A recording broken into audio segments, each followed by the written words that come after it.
Break के बाद स्वागत है आपका। खबरों के खास बुलेटिन की शुरुआत करेंगे। शिक्षा के मामले में भी दो इंडिया है। एक इंडिया केवल साइंस पढ़ रहा है और बड़ी संख्या में डॉक्टर, इंजीनियर जैसे पेशों की कतार में खड़े हो रहे हैं। दूसरा इंडिया आर्ट्स, कॉमर्स पढ़ रहा है। आंकड़े गवाही देते हैं कि आंध्र, तेलंगाना, तमिलनाडु और यूपी जैसे राज्यों में 62 से 78% तक छात्र सिर्फ साइंस पढ़ रहे हैं, जबकि बंगाल में 14.6% और पंजाब में 16.4% में बेहद कम छात्र साइंस स्ट्रीम लेते हैं। देश में केवल 3% छात्र ही वोकेशनल कोर्स करते हैं। शिक्षा मंत्रालय ने देश भर के सभी बोर्ड्स के विश्लेषण में पाया है कि हायर सेकेंडरी स्तर पर राज्यों में साइंस, आर्ट्स और कॉमर्स के छात्रों का संतुलन ठीक नहीं है। ये असंतुलन रोजगार को भी प्रभावित कर रहा है। मंत्रालय ने राज्यों को तुलनात्मक हालात से अवगत कराया है और सुधार का आग्रह किया है।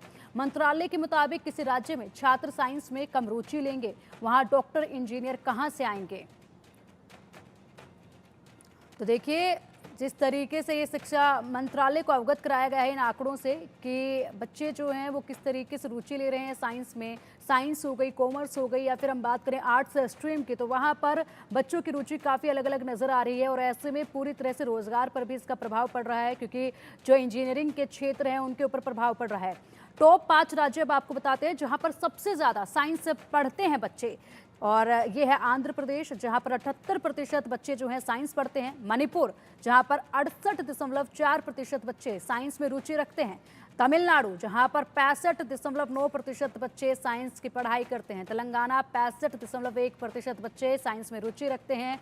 उधर अगर बात करें उत्तर प्रदेश की, तो उत्तर प्रदेश में 62% बच्चे जो हैं साइंस में रुचि रखते हैं। तो ये 5 वो राज्य हैं जहां पर बच्चे जो हैं साइंस में रुचि रखते हैं और साइंस पर ज्यादा फोकस करते हुए उसी तरफ जाते हैं। और चलिए अब आपको वो राज्य बताते हैं, टॉप 5 राज्य जहां पर सबसे ज्यादा बच्चे आर्ट्स पढ़ते हैं और आर्ट्स में अपना इंटरेस्ट रखते हैं। त्रिपुरा, जहां पर 84.6% बच्चे आर्ट्स में इंटरेस्ट रखते हैं। गुजरात, यहां पर 82.8% हैं जो आर्ट्स पढ़ते हैं। मेघालय में 81.1%, बंगाल में 78.4% और असम में 67.6%, 76.7% बच्चे हैं जो आर्ट्स में रुचि रखते हैं। और आर्ट्स की पढ़ाई यहाँ पर ये 5 राज्य हैं जिसमें की जाती है सबसे ज्यादा।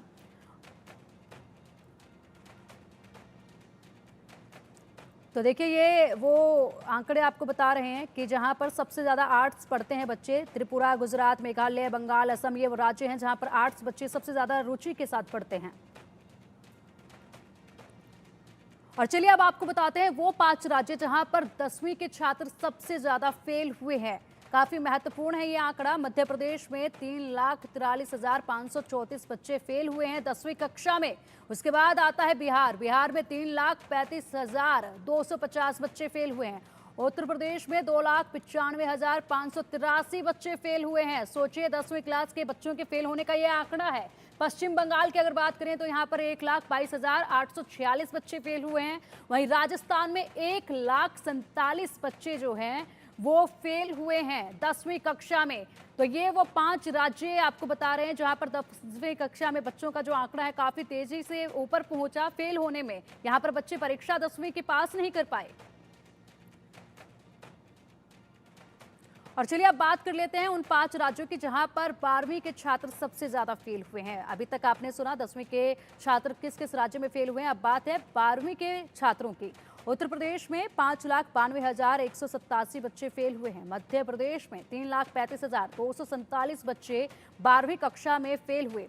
वहीं सीबीएसई, इसके बाद बात कर लेते हैं बिहार की। बिहार में 1,76,582 बच्चे फेल हुए हैं। गुजरात में 1,62,176 बच्चे फेल हुए हैं।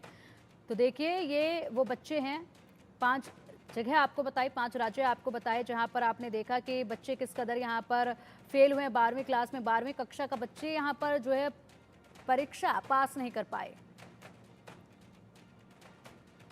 वहीं बिहार बोर्ड सबसे कम दिन में परीक्षा करता है। 2023 में 10वीं और 12वीं में 65 लाख छात्र फेल हुए थे। 10वीं में केंद्रीय बोर्ड में फेल होने की दर 6% रही। राज्य बोर्डों में 16% से अधिक थी। वहीं 12वीं में केंद्रीय बोर्ड में ये दर 12% रही। राज्य बोर्ड में ये 18% थी। 10वीं के 33,50,000 छात्र अगली क्लास में नहीं पहुंच पाए थे। वहीं 12वीं क्लास की अगर बात करें तो 12वीं कक्षा में 32,40,000 जो बच्चे हैं वो ग्रेड पूरी नहीं कर पाए थे। छात्र जो हैं पास यहाँ पर 12वीं कक्षा में नहीं हो पाए थे और परीक्षा में फेल हो गए थे।